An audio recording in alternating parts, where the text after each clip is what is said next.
Buenas a todos, soy Juan Carlos Nevado de JC Adif Oposiciones y hoy les vengo a hablar del accidente más sonado estos últimos días en los medios y no es para menos. 150 heridos en la colisión de dos trenes en el apeadero de Montcada y Reixac Manresa. Bien, lo primero, ponernos en situación.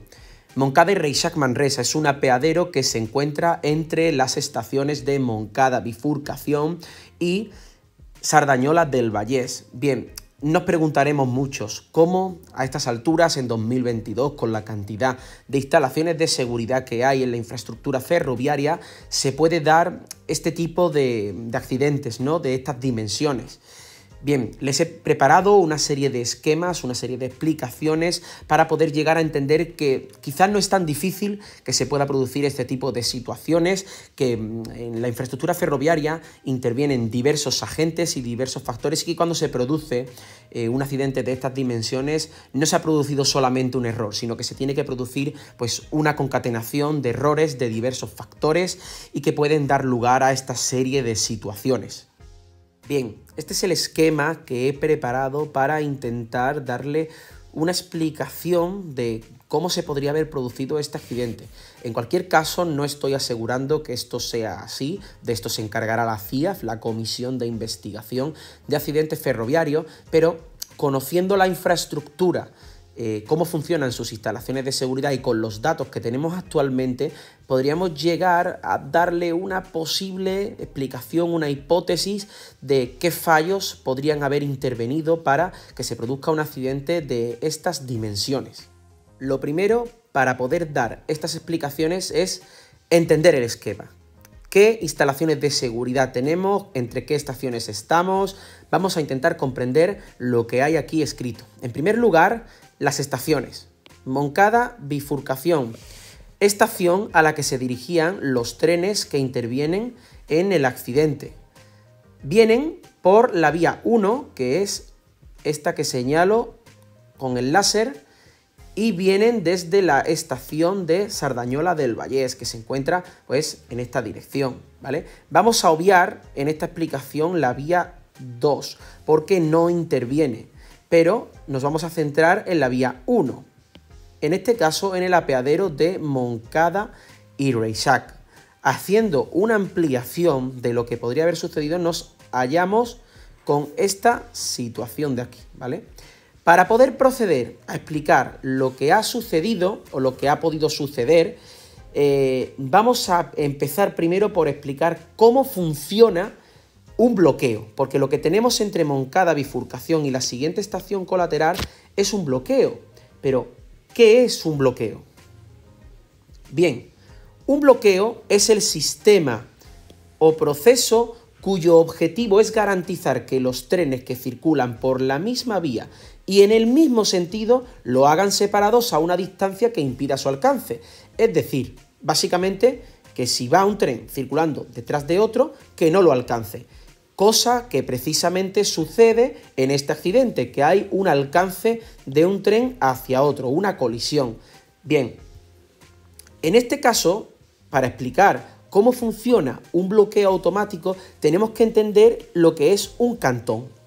Un cantón de bloqueo es un tramo de vía en el que en condiciones normales de circulación, condiciones normales subrayado, no puede haber más de un tren de forma simultánea. Entonces, ¿cómo se podría dar la situación de que este tren colisione a otro si esto es un cantón y esto es otro cantón? Este tren invade un cantón que está ocupado.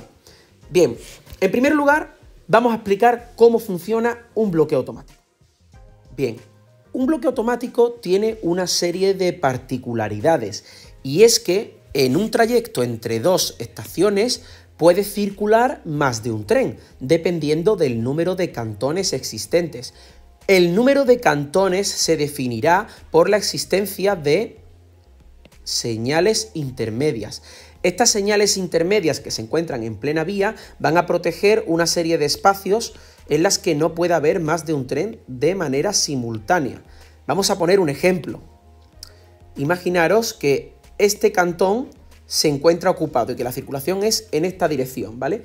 Si este cantón está ocupado por un tren, esta señal no puede dar esta señal, no puede dar otra indicación que no sea parada. ¿Por qué? Porque el cantón está ocupado y volvemos a la definición de cantón, tramo de vía en el que en condiciones normales no puede haber más de un tren de forma simultánea. Por tanto, esta señal se debe de mantener en rojo para no ser invadida por otro tren.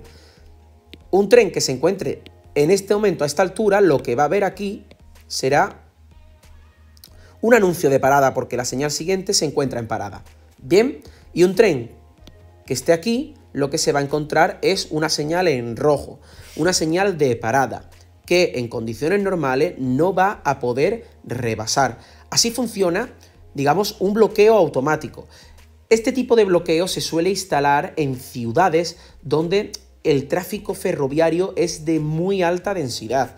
Por ejemplo, en otras ciudades, en otras líneas ferroviarias de menor densidad, se suele instalar otro tipo de bloqueo en las líneas convencionales, que es el bloqueo de liberación automática, el BLA, en el que solamente puede haber un tren en circulación desde A hasta B, ¿vale? Entonces, hasta que un tren de A hacia B no ha llegado, hasta que el tren que ha salido de A no ha llegado a B, no puede circular otro tren en medio. Las señales se mantienen en rojo y por ese cantón no se puede invadir. Pero en el bloqueo automático, en el BA, tenemos la particularidad de que cuando el tren este libera el próximo cantón, otro tren puede acceder al mismo, porque la señal pasa automáticamente de rojo a amarillo.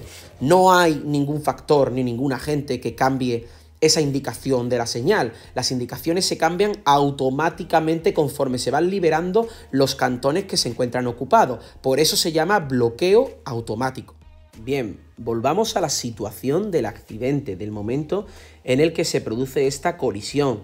Vamos a intentar analizar todos los factores y agentes que intervienen en este momento para intentar buscar una explicación. ¿Dónde puede estar la falla?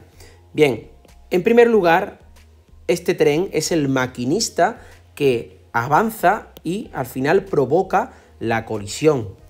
Este es el otro tren, que es el que recibe el golpe y que se encuentra estacionado en estos momentos en el apeadero de Montcada y Reixac, realizando una parada comercial de subida y bajada de viajeros. Y en tercer lugar, tenemos que también tener en cuenta la existencia de instalaciones de seguridad que pertenecen al administrador de infraestructuras y que aportan información de cómo se encuentran las señales y que, pues en base a esta información, la actuación de los maquinistas puede cambiar. Bien, una vez hemos analizado esta serie de factores que podrían haber intervenido en las causas de este accidente, tenemos que llegar a entender cómo este tren, con una señal en rojo, rebasa esta señal y ocupa un cantón, que recordamos, un cantón es ese espacio ferroviario que no puede ser invadido por más de un tren de forma simultánea. Pero claro, si tenemos una colisión aquí, en un cantón teníamos dos trenes. ¿Cómo se llega a esta situación? Para ello tenemos que explicar cómo funciona la señal de parada. Bien, la señal de parada ordenará detenernos ante ella sin rebasarla. Pero no podemos olvidar que nos encontramos en un bloqueo automático, que ya lo hemos explicado, y el bloqueo automático se da en las líneas donde el tráfico ferroviario pues, tiene mayor densidad. Por tanto, para lograr una mayor fluidez de la circulación ferroviaria, en los bloqueos automáticos, en las señales intermedias que ofrecen la posibilidad de dar parada, se va a colocar esta letra P. ¿Qué significa esa letra P? Esa letra P es el cartelón de permisiva. Será una señal de parada permisiva. ¿Y qué quiere decir esta letra P? Bien, cuando la señal presente en el mástil la letra P, después de la parada y si nada se opone, el maquinista avanzará con marcha a la vista sin exceder de la velocidad de 40 km por hora. Ojo con la frase siguiente: hasta llegar a la señal siguiente, cualquiera que sea su indicación. Quedaros con esta frase que está subrayada en verde, porque esta va a ser la principal protagonista del accidente que luego vamos a hablar de él. Bien, lo primero es, ¿qué es esa marcha a la vista que se nos menciona aquí, sin exceder de 40 km por hora?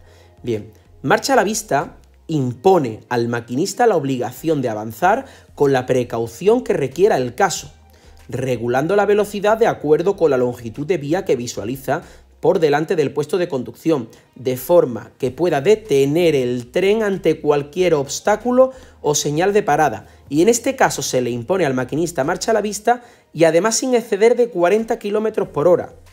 Es decir, le estamos imponiendo al maquinista una obligación de avanzar con la precaución que requiera el caso y además de manera que pueda detener el tren ante cualquier obstáculo o señal de parada.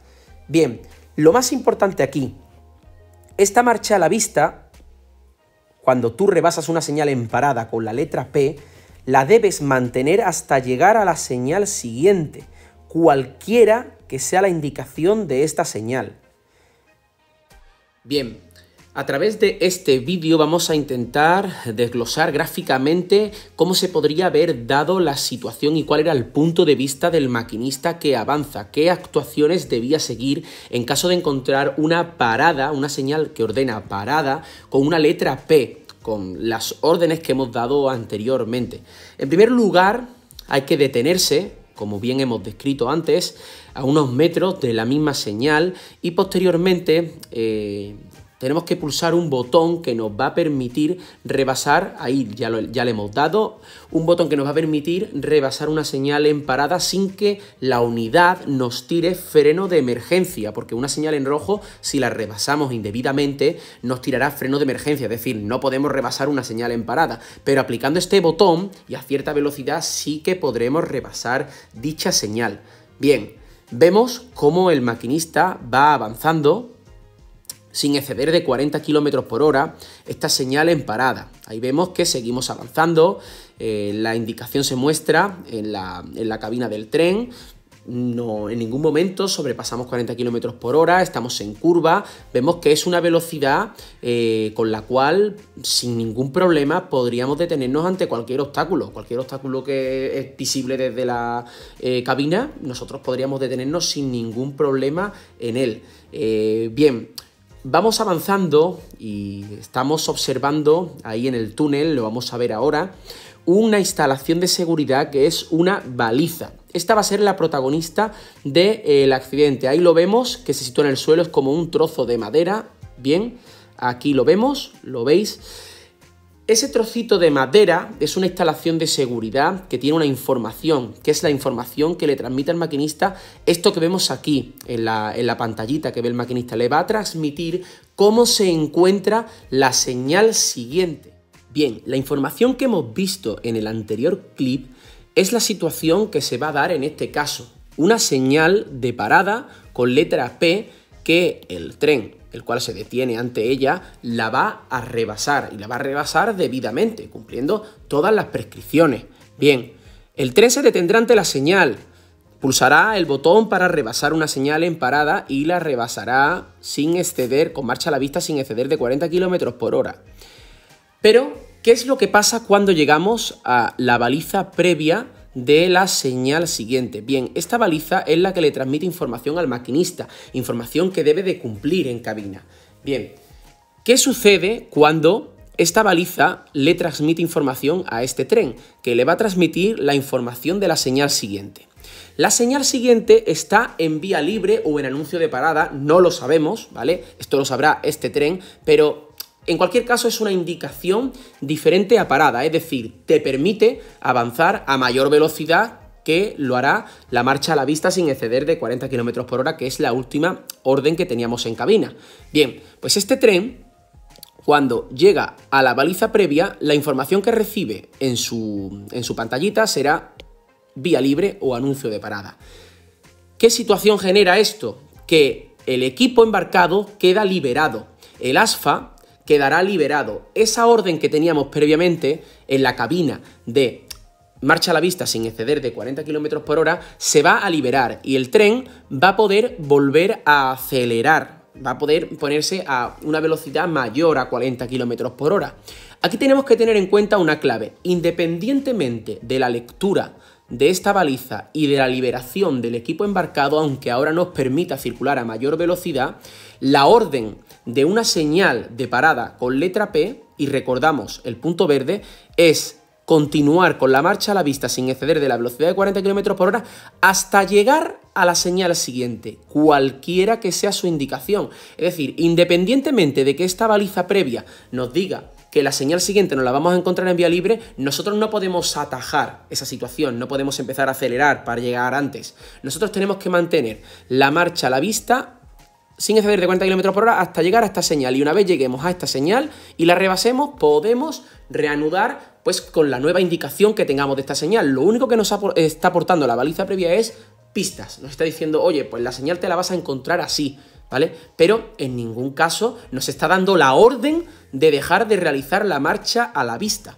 sin exceder de 40 km por hora, porque esa es la orden que debemos cumplir según la última señal, y la debemos de cumplir hasta llegar a la señal siguiente.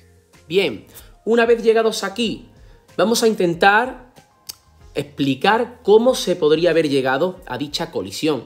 Bien, como hemos dicho, esta baliza previa le va a transmitir una información a este maquinista, una información diferente a parada, una información diferente a marcha a la vista sin exceder de 40 km por hora. ¿Qué origina esta información? Que por supuesto está de acuerdo con lo que dice la señal siguiente. Esta información le va a liberar el sistema ASFA. Esta información va a provocar que el sistema ASFA, si aumentas de 40 km por hora, no te tire de freno de emergencia. Por tanto, el maquinista que viene aquí detrás, podrá ponerse a 50, 60, 70 y hasta 80 km por hora, sin ningún problema. Hay otro factor importante que es una curva, justo antes del apeadero de Montcada y Reixac, que eso pues evidentemente dificulta la visibilidad de lo que vemos en el puesto de conducción, pero hay que tener en cuenta, y como hemos visto anteriormente en el clip que he puesto, si circulamos a 40 km por hora o a menos de esa velocidad, evidentemente nos daría tiempo a frenar aunque encontráramos un obstáculo relativamente cerca.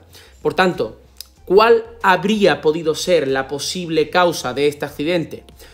La posible causa de este accidente puede venir originada por una posible relajación del maquinista al recibir información de la siguiente señal, información diferente a parada, que le libera el sistema y le permite circular a una velocidad mayor, lo que podría haber originado que el maquinista aumente la velocidad deliberadamente y, pues una vez llegado después de la curva, se encontrara dicho obstáculo, que es la siguiente unidad que se encuentra realizando una parada comercial de subida y bajada de viajeros, provocando así que no dé tiempo a frenar antes de la colisión y en este caso originando este brutal accidente.